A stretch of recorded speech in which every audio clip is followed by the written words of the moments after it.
Ada satu persoalan yang menarik ditimbulkan oleh Al-Imam Ar-Razi. Mengapa tentera-tentera bergajah yang datang menyerang kota Mekah, datang nak membinasakan Kaabah, mereka dibinasakan oleh Allah Azza wa Jalla. Sedangkan sebelum itu, lama sebelum itu, orang-orang jahiliah di Mekah sendiri telah membinasakan agama mereka. Mereka tidak menyembah Tuhan Kaabah dalam erti kata yang sebenar.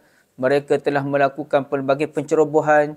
Mereka juga telah menyembah berhala. Jadi mengapa Allah Ta'ala tidak binasakan mereka?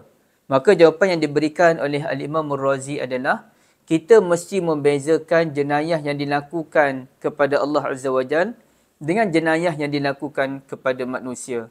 Jenayah yang dilakukan kepada Allah Azza wa Jal, yang mana kita tinggalkan ibadat dan sebagainya, tidak dikenakan hukuman bunuh. Melainkan ada kes dalam bab orang meninggalkan salat dengan sengaja dan dia tidak mahu bertaubat. Dalam kes orang yang murtad, itu ada perbahasan ulama'.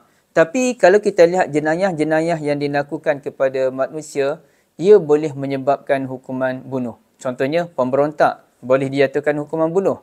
Contohnya, orang yang membunuh dengan sengaja juga boleh dikenakan hukuman bunuh. Ataupun mengikut pandangan ramai ulama', penzina muhsan yang telah berkahwin tapi dia berzina pun dikenakan hukuman bunuh. Jadi di sini menunjukkan ada beza antara jenayah yang dilakukan oleh tentera bergajah dengan jenayah yang dilakukan oleh Arab Jahiliyah. Arab Jahiliyah jenayahnya adalah dengan Allah Azza wa Jalla. Adakah mereka memusnahkan Kaabah? Tidak sama sekali.